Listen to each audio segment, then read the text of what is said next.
I'm excited to share with you today's beautiful story. Wow, we dive in deep to understand narcissistic control. How do you get there? How do you stay there? How do you get away? And we unpack how to work from being a survivor all the way through to thriving and then stepping forward in your own power to write your own book. Join us for a beautiful conversation. You're going to love this. Welcome to another episode of Healing Through Love. Each week, we share ideas, experiences, and resources to increase the awareness of domestic and family violence and to empower survivors to grow and thrive. We talk with experts who share their advice, or with people who have experienced abuse, no matter where they are on their journey. This is all about healing through love. And now, here are your hosts, Sharlene Lynch and Rose Davidson.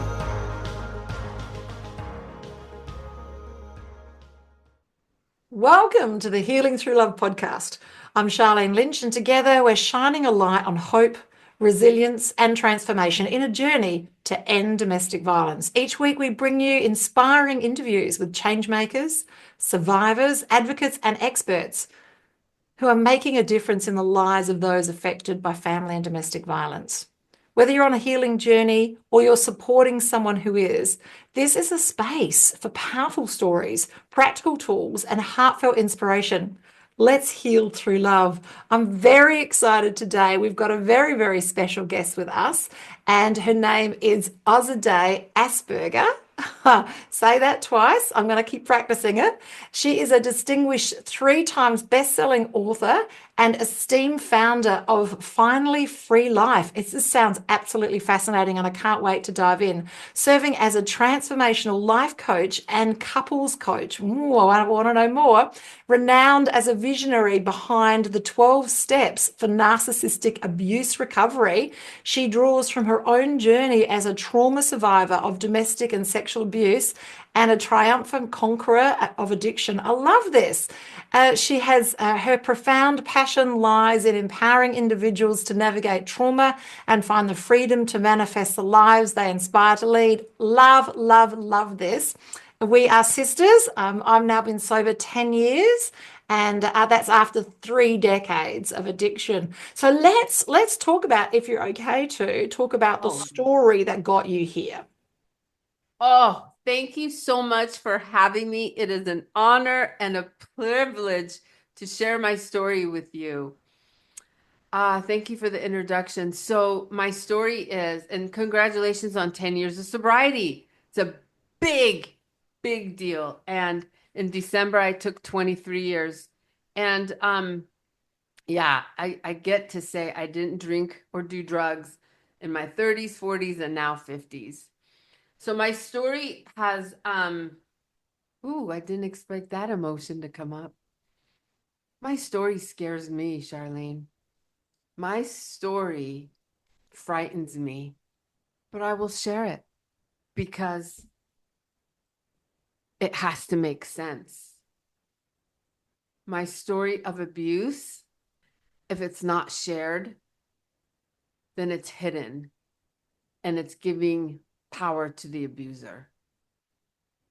So I will share with you my time with the abuser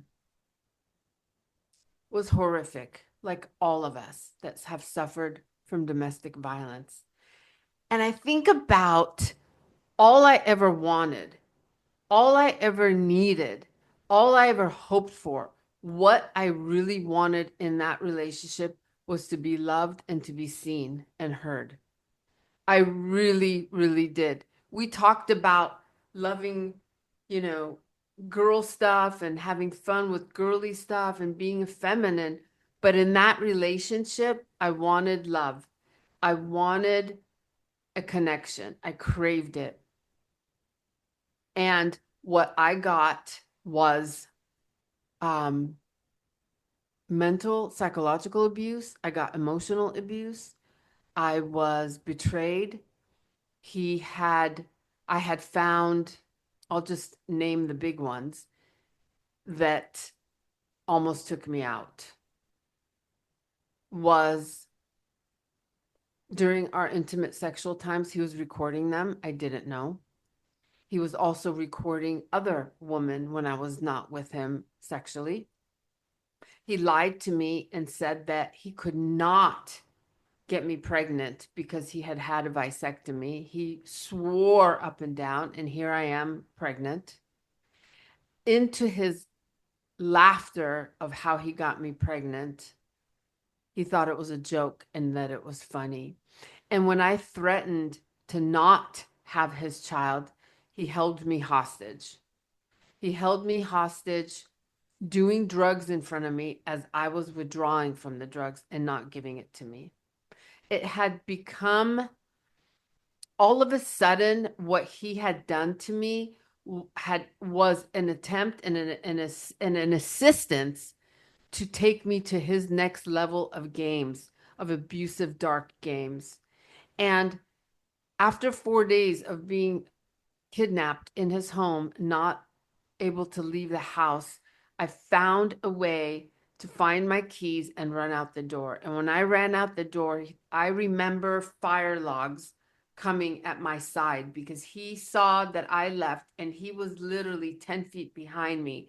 And all I could think about is getting that key inside that car to get away from him. And the fire logs were, I could hear them in the wind passing through my ear. I don't know how they didn't hit me, but they hit my car. And all I could think about was just to get my keys in the car and to leave. Now, prior to this particular time, he had hit me, smacked me, threw me. But now the kidnapping was at his next level and his next game. And I did get in the car and I did leave. I want to tell you, Sharlene, and our viewers, that I never went back, but I went back. And for our viewers and our listeners, this going back is almost robotic because you are in such a strong bond, and it's a chemical and physical bond that keeps you from, it makes you go back. It's so when anybody says, "Are you dumb? Why'd you go back?"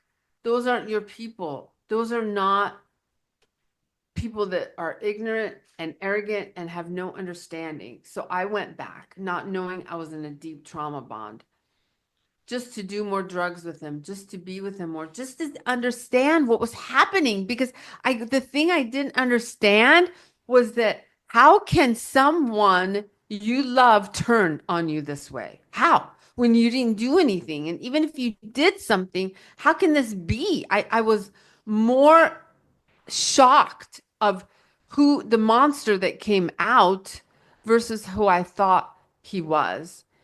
And I went back and ultimately another occasion when I tried to leave and get out of the car at another incident, he broke a beer bottle in my face.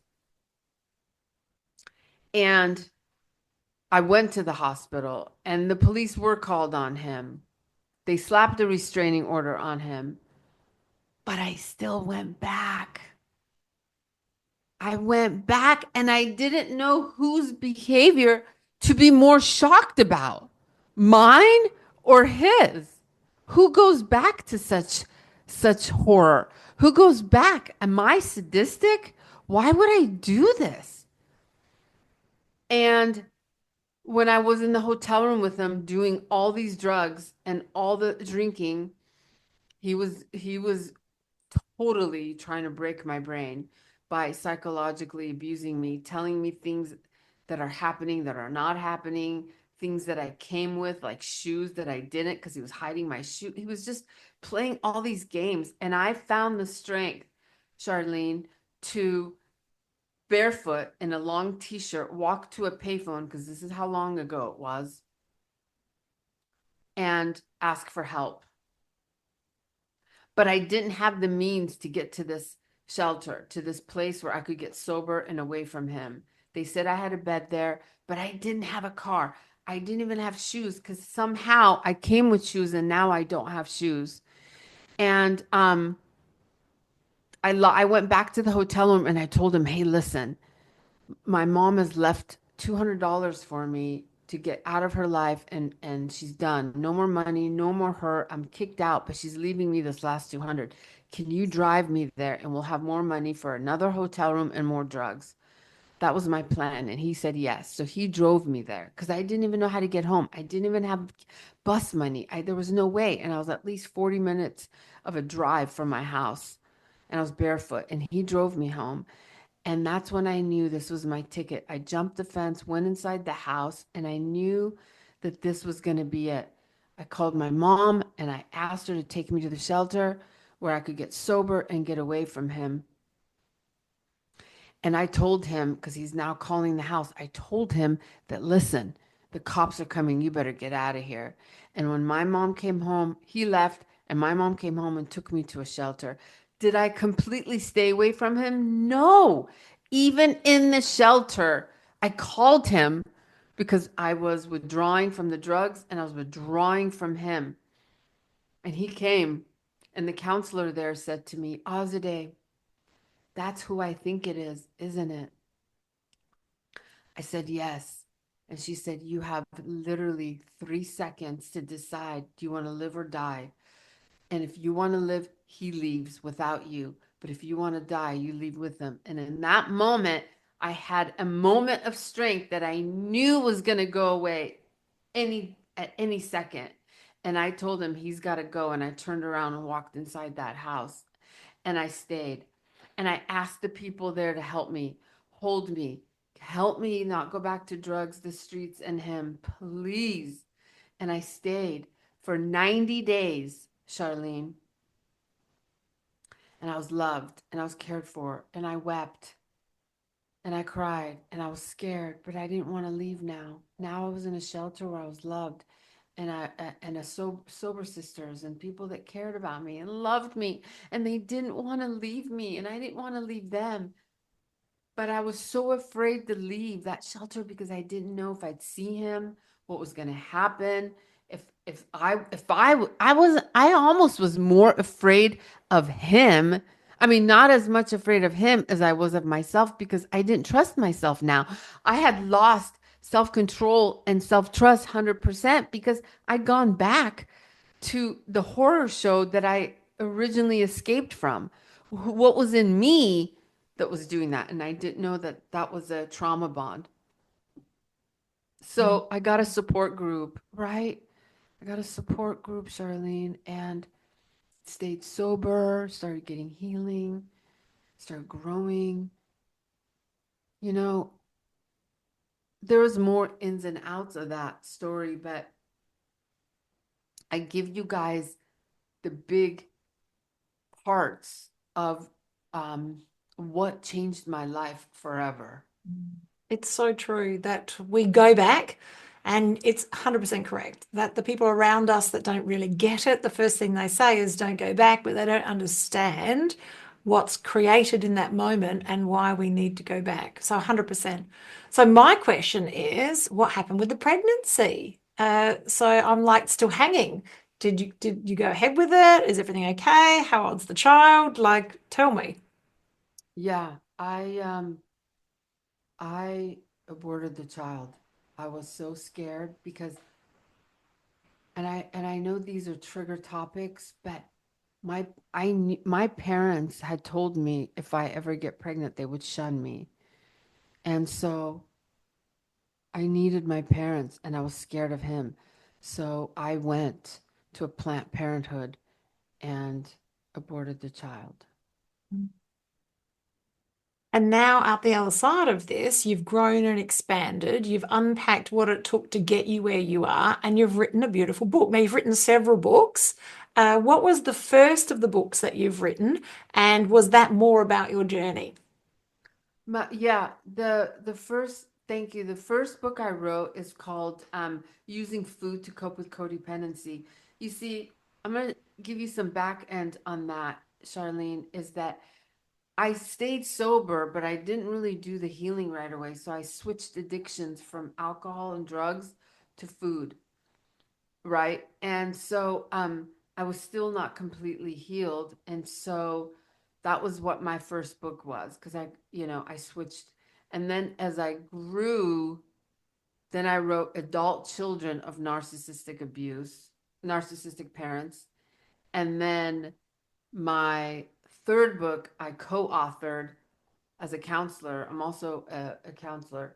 I co-authored with a victim of narcissistic abuse.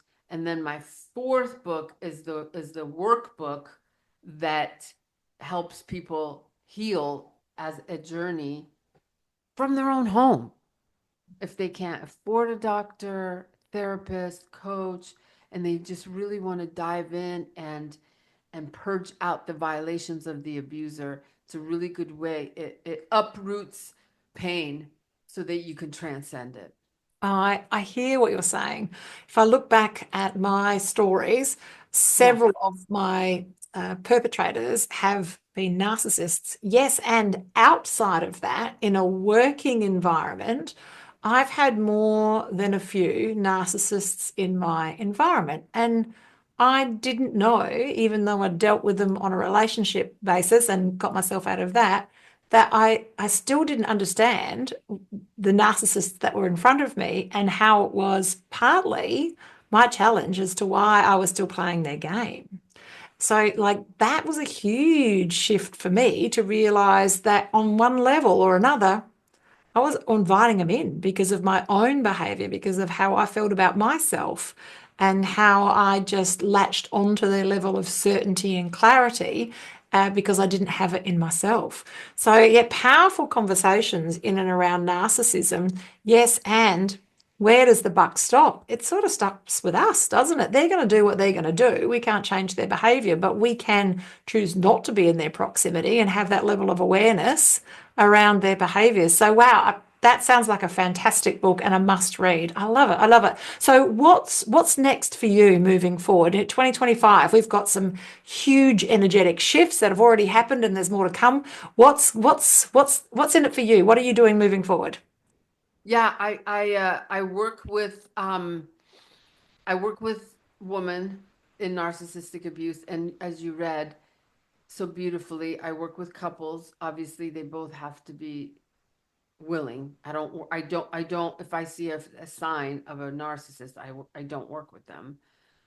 And then helping authors now to write their story, get their DNA in words.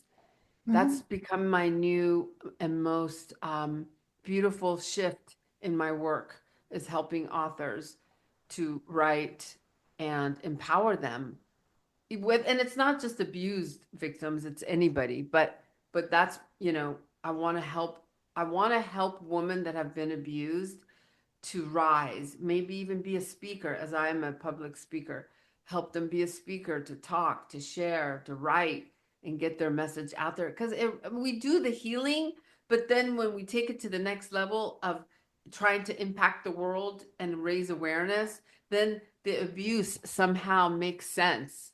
It just somehow can make sense in our mind.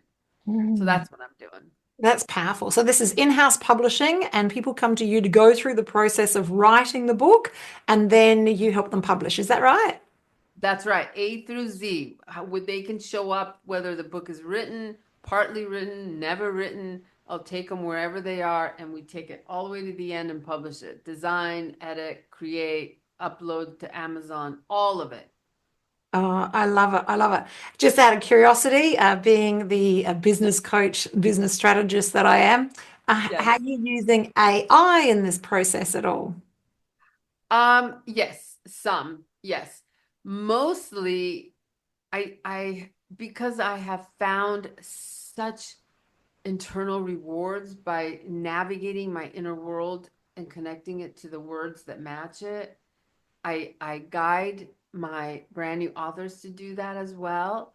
But if they want to use AI, and if that's what they want, then we do what they want. Because my publishing is all about connecting to your power within, your choice, what feels right for you, whatever feels right for them. That's what I want to shine the light on and highlight. Mm. I love it. What a transition from a woman who was in a broken environment and you've survived, and now you've made that impact yourself. First of all, replacing one addiction with another, and now then stepping into your own power and getting rid of all addictions, and now being in a space where you can make a difference for others, counsel them, written 4 books, and now you're in a space where you're holding other people beautifully in your hands so that they can write their story and they can stand up in their own power and they can shift the processes for others as well. And I think we're on the same page here. Azadeh, I Yes. think together we're shifting and lifting the frequency of the planet. And I love what it is that you do. I feel I could talk to you all day, and we probably could. So we're going to have you back as a guest later on during the year to uncover what's happening next for you. But just in final words, what is your final words of wisdom to our audience today?